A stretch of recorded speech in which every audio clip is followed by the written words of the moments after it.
Hello and welcome to the daily newspaper analysis. Today we shall be discussing the newspaper of the 3rd of February 2018. So coming to the first article, forging a new nuclear deal. The opinion is that the India US civil nuclear agreement is obsolete. In reviving it, India must heed the new global realities.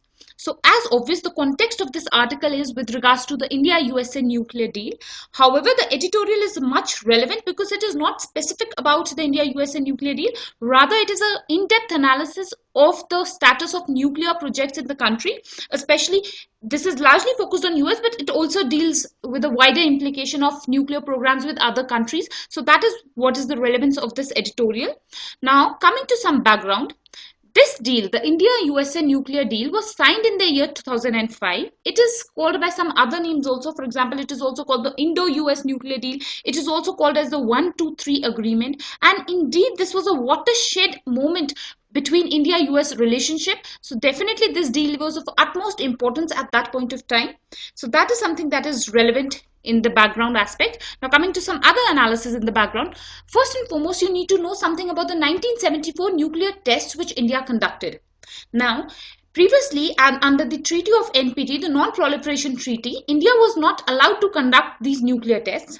But India decided that because China was a nuclear power, for its own safety and to ensure that India also has an effective nuclear deterrence, India accepted the fact that India should go in for nuclear empowerment, and that is why in the year 1974, finally India successfully conducted its nuclear tests and became a nuclear capable country. Now, in the aftermath of this nuclear test conducted by India, India faced global rejection and India faced global discrimination on this aspect, and a large number of countries broke their association with India, especially with regards to nuclear projects and nuclear deals. So commerce in nuclear material was something that India was not allowed to carry out with the rest of the world. So that was one issue. Another thing is any technology with regards to which would have nuclear implications was something that was not given to India. So definitely these were challenging years and India did face this discrimination globally. And this discrimination came to an end in the year 2005. Now, by 2005, India had proved its credential as a responsible nuclear power. First and foremost, that is important. Another thing is that India's energy requirements had somehow risen. So India was facing severe challenges of energy security, and the then Prime Minister, that is Dr. Manmohan Singh, he thought that to supply for the to ensure efficient energy security in the country, nuclear energy could be an efficient source. And in this respect, he started exploring options for building nuclear power projects within the country. Now, this was seen by global leaders across the world. It was seen as a huge opportunity for their countries to invest in India, and US agreed to look into this opportunity and take benefit of this. So US decided that in 2005 that it will deal with India, it will break the prior discrimination and bans on India, and it will engage with India in India's civil nuclear program, and the US companies will come to India and make nuclear energy available through nuclear power plants. So that was what this whole deal envisaged. However, despite the fact that this deal was signed in the year 2005, this deal was faced with severe challenges, both in US as well as in India, and more so in US especially. So in that context came the Hyde Act. Now, this deal was signed by then US President, President Bush. However, the US Congress raised questions on this deal, and it said that the president does not have the power to share nuclear technology with a country which is not a signatory of the NPT. So in this respect, President Bush nudged the US Congress to change the law, and this law was specifically amended for India, and this act came to be known as the Hyde Act. Now, as per this act, the US president was given the power to share nuclear technology exclusively with India. India was the only country for which this act has been made, and despite the fact that India is not a signatory to the NPT. So that was something that was done for India.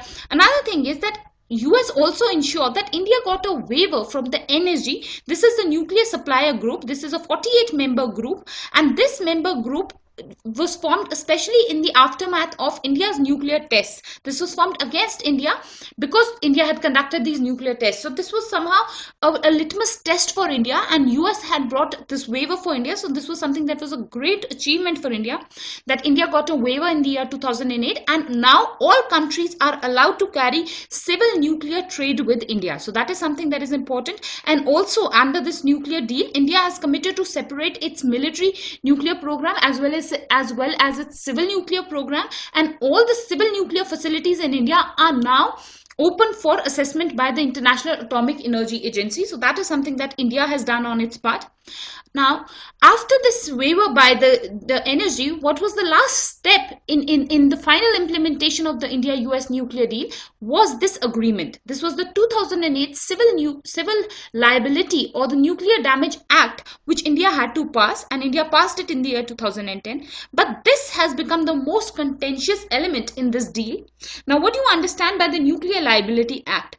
Now, this act is something which holds liability on the person who will be held responsible in case of a nuclear meltdown.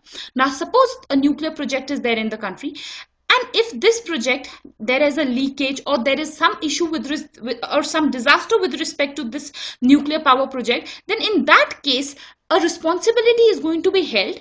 And as per this act, the responsibility is going to be held from the manufacturers to the suppliers. So all of them will come in this ambit of liability. This is something that is being criticized by the foreign companies, because they are saying that their liability should be minimal in this case.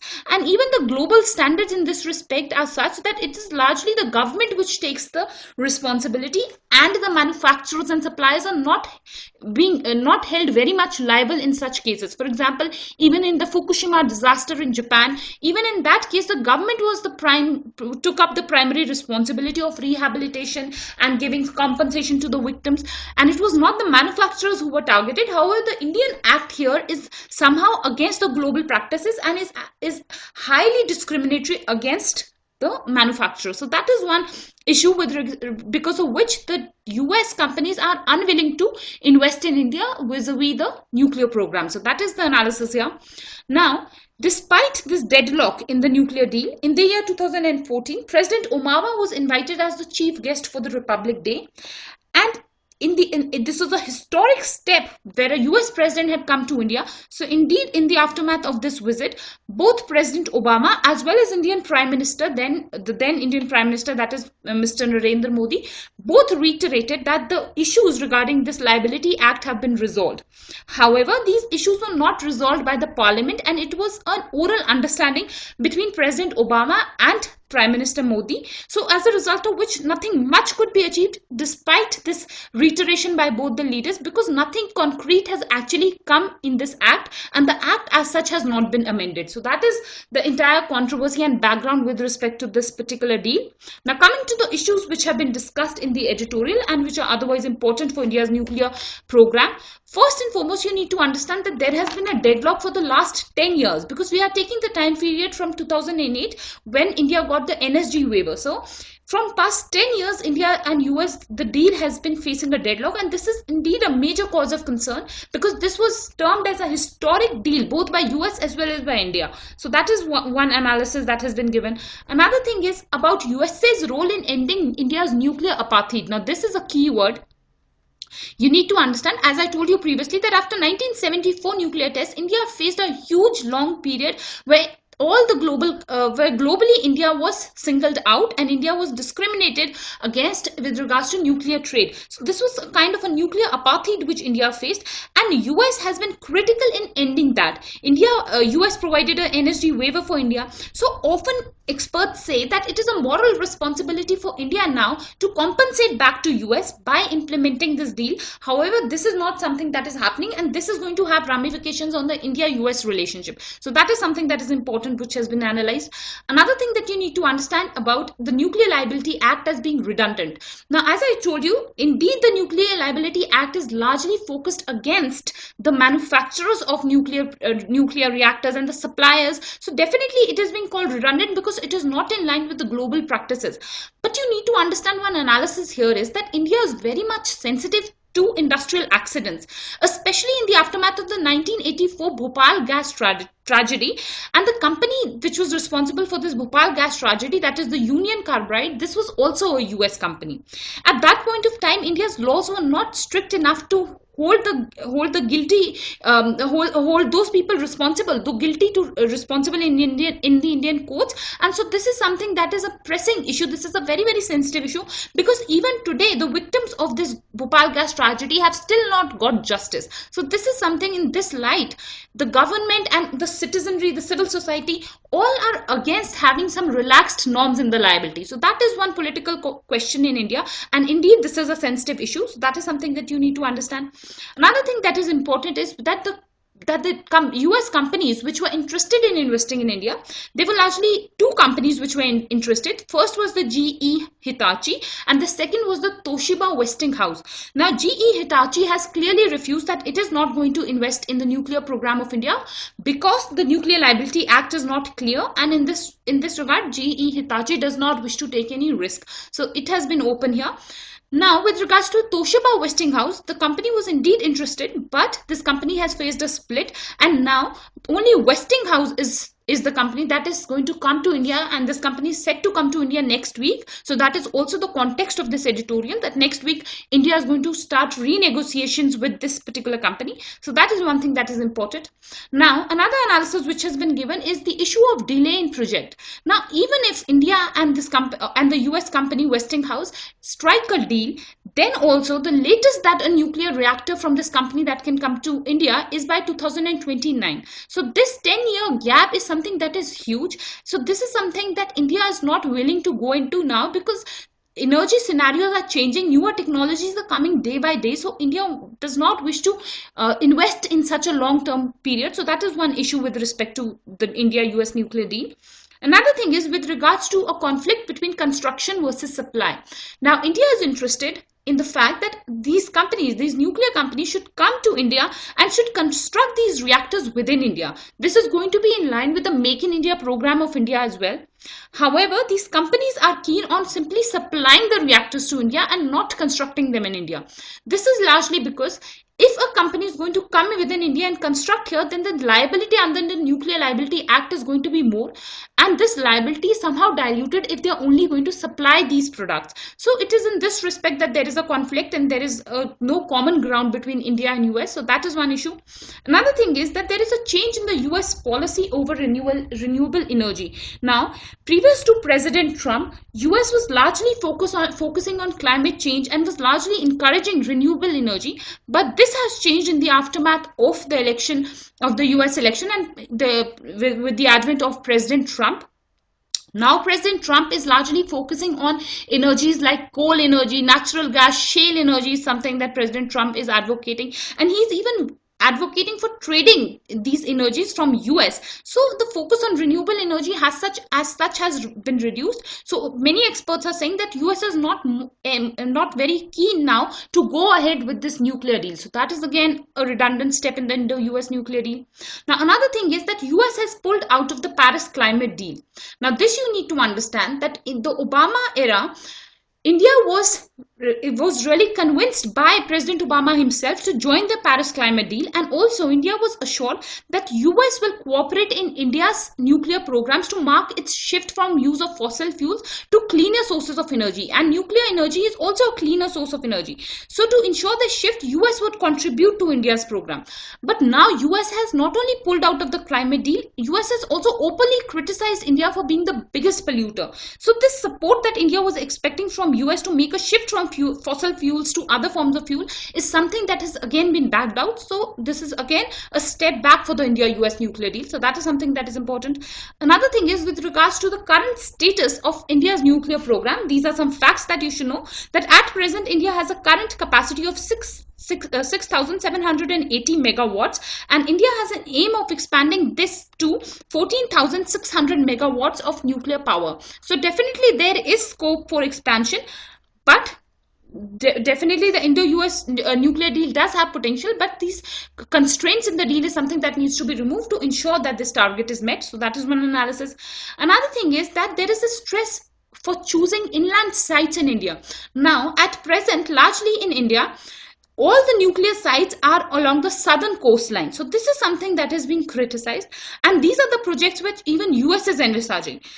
So there is a criticism by experts that these sites are largely suspect to tsunamis, or as well as they are also on the earthquake fault lines. So it is being advocated that these nuclear sites should be shifted to the inland sites in the country, which is a more stable zone. For example, the states like Rajasthan, Haryana, or Karnataka, Madhya Pradesh, all these states can provide ideal locations for these nuclear power projects. But there is a severe challenge or severe land constraint in these sites, so land acquisition is going to be difficult. So these are some technical issues which India is facing with regards to its nuclear power project. So that is something that has been analyzed. Another thing is with regards to the India-Russia nuclear partnership. Now you need to understand that India's partnership with all other countries, amongst India's partnership with all other countries, its partnership with Russia is the most successful. The Kudankulam nuclear power project, which has been initiated in India, is a Russian project, and indeed this partnership has borne fruit. And despite the fact that this partnership has been a slow partnership, but this has been a steady partnership. So it is being advocated that for India, that Russia understands India's nuclear needs better than any other country. So instead of investing or partnering with other countries like the US or France, India is going to prefer to partner again with Russia. So that is one competition which US is facing from other countries. So that is one element important in the India-US nuclear deal. Another thing is that there is an issue of cost, and especially this is with regards to the nuclear partnership with France. Here, India is not willing to pay a very high price for the nuclear reactors, but these companies, the French companies, are demanding that India should pay higher. Especially the French company Areva is what is important here, and soon the French president is supposed to come to India, and he is also going to talk about this nuclear program with France, and especially with regards to this company Areva. So that definitely that is a cause of concern. Another thing is with regards to the viability of nuclear power itself. Now you need to understand that setting up a nuclear power plant is something that is highly cost intensive, and as a result of which nuclear power becomes an expensive source of power. Though it is a clean source of power, but it is an expensive source.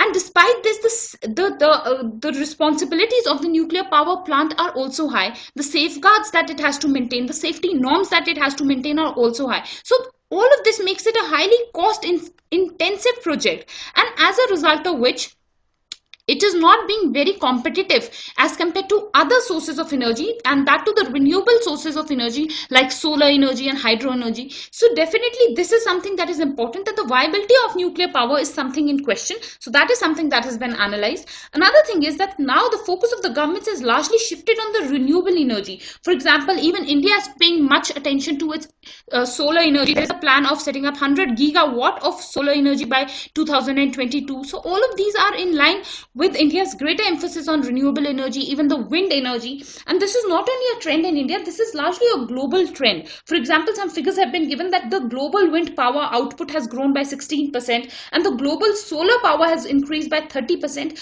but comparatively the nuclear energy has only increased by 1.4%. So globally the focus has shifted now towards renewable energy sources like solar, wind, geothermal energy, hydro energy. So all of that is something that is important to be analyzed, that nuclear power has lost its relevance. So that is important. Another thing is that the final opinion that the author has given here is that a new vision is, and indeed a new template is what is required for rejuvenating the nuclear program in the country and the Indo US nuclear deal. So that is the entire analysis of this editorial. Indeed, this editorial is important, especially with regards to India US relationship, and in specific with regards to the nuclear programs in the country. So that is the importance of this editorial. Coming to the next article, get cracking. The opinion is that the center must draw up an implementation roadmap for the new health scheme. So the context of this editorial is the recent Ayushman Bharat program and the National Health Protection Scheme.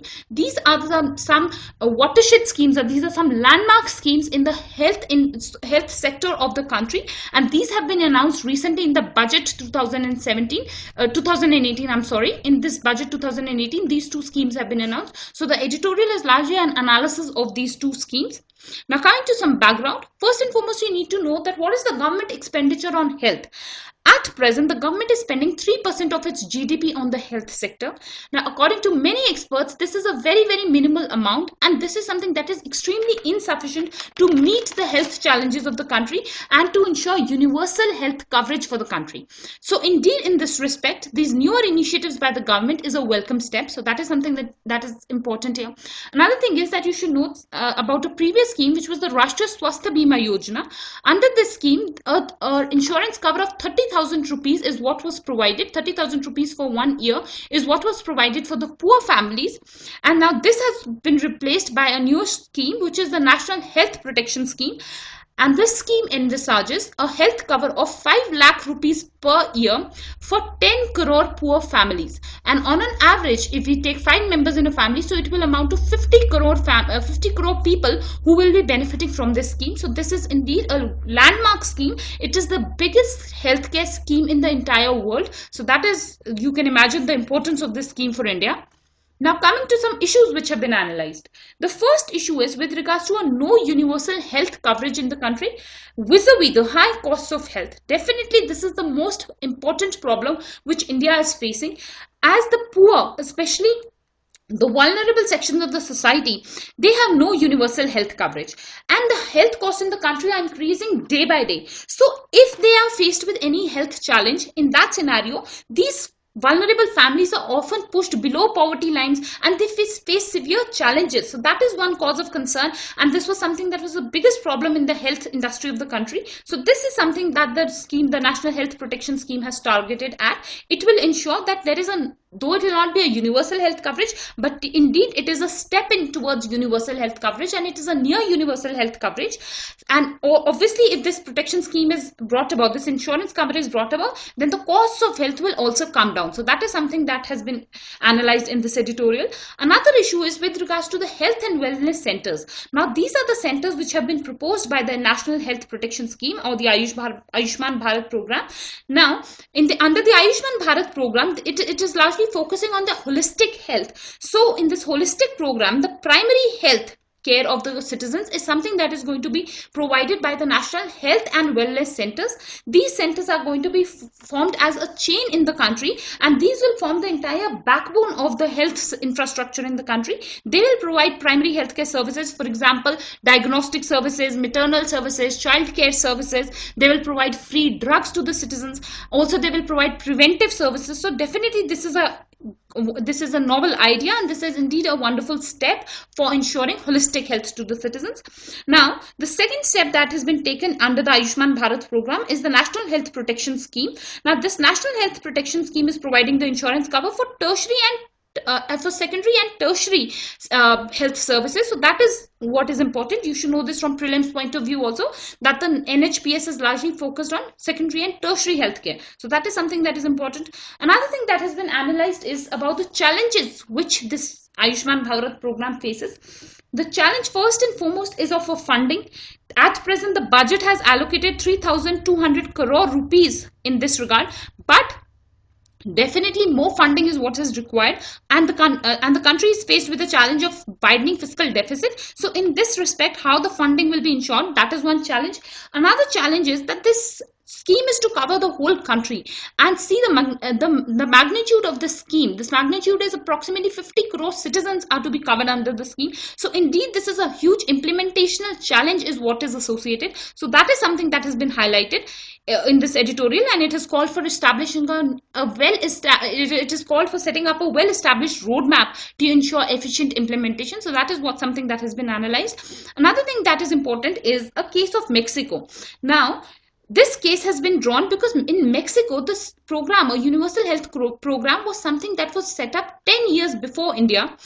And so, indeed, there are some lessons which India can draw from Mexico, because Mexico had faced severe challenges and similar challenges which even India faces. For example, challenges of transfer of resources to the provinces, recruitment of health personnel, and purchase and distribution of medicines to the chosen units. So these are some challenges that even India will face. So an analysis can be drawn from what or how Mexico overcame those challenges. So this is something that has been advocated in this editorial, and it is important in your analysis here. Another thing that has been analyzed is with regards to the tertiary care sector. Now, the tertiary care health sector it deals with terminally ill patients, and especially with regards to tertiary care, like care for cancer patients, care for heart patients, cardiac surgeries. So these are something that are included in the tertiary sector. Now you need to understand that in the entire health sector, it is the tertiary sector which has the highest cost, which is the highest inflation. So this is something that is important, because the National Health Protection Scheme is going to cover the tertiary care for the citizens as well. So it becomes important that a basic coverage plan is something that needs to be decided, and also the cost of this tertiary care sector needs to be controlled to ensure that efficient tertiary services can be provided to those citizens who are covered under the scheme. Because if the services cannot be provided within this coverage of 5 lakh rupees, then indeed the scheme will be rendered useless. So to ensure that this scheme is beneficial, what the focus of the government should largely be upon reducing the cost in the tertiary sector. So that is something that has been analyzed in this editorial.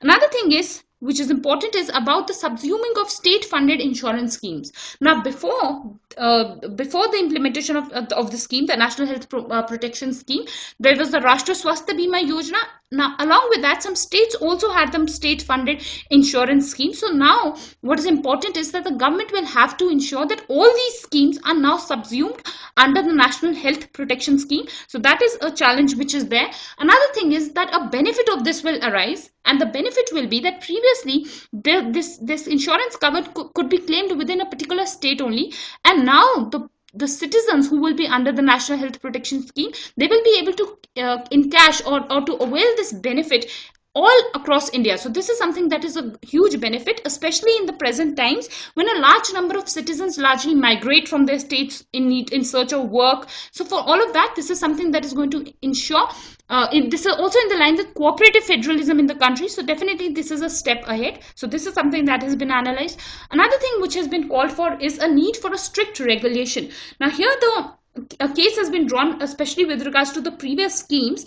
Here it is said that for the efficiency of a program of this scale, what is important is that there is a strict regulation that is maintained, especially of the health institutes, especially of the hospitals, so that the citizens who deserve this or who are availing this benefit, they can get efficient services in the hospitals, and they are not discriminated against. They are provided quality services. There are adequate number of doctors. There are adequate number of beds in the hospital.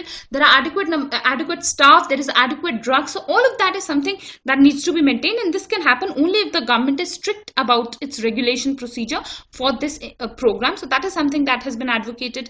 Another thing which is important is that the editorial calls for checks on the private hospitals.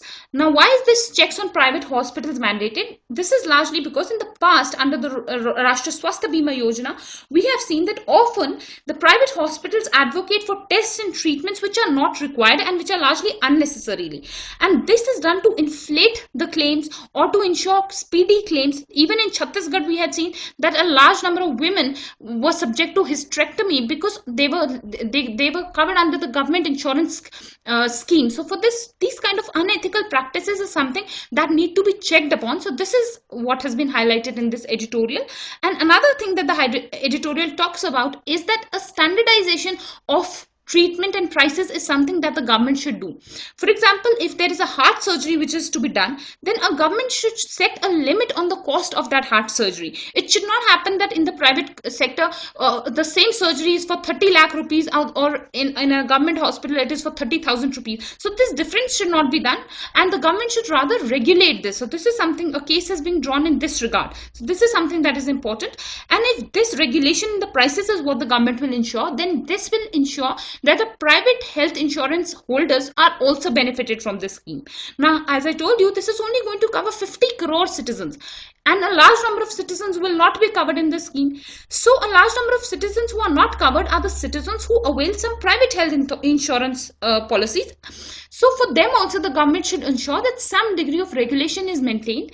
And if this National Health Protection Scheme will ensure that the prices of health sector are checked, then in that respect, the private health health insurance holders are also going to be benefited. So this will be a step ahead in ensuring universal health coverage, which is a goal of the country. So that is something that has been analyzed.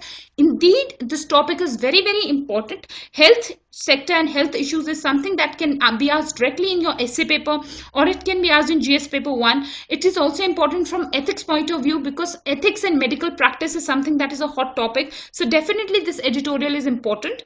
So that is the importance of this editorial. Now that's all for today. We have only 2 important articles in the editorial today. So I would suggest that today you should attempt the questions also. There are 2 questions on both of these editorials. So if you are interested, please write your answers in the comment section so that we can review your answers. So that's all for today. But before that, some piece of information. We are starting a prelims batch from the 5th of February 2018. It will be a comprehensive program for all prelims related syllabus, especially focused on the prelims of 2018. So all interested candidates, please do get in touch with us. This is our address and this is our phone number. So with this, we finish today's discussion. I thank you all for watching and I hope to see you tomorrow.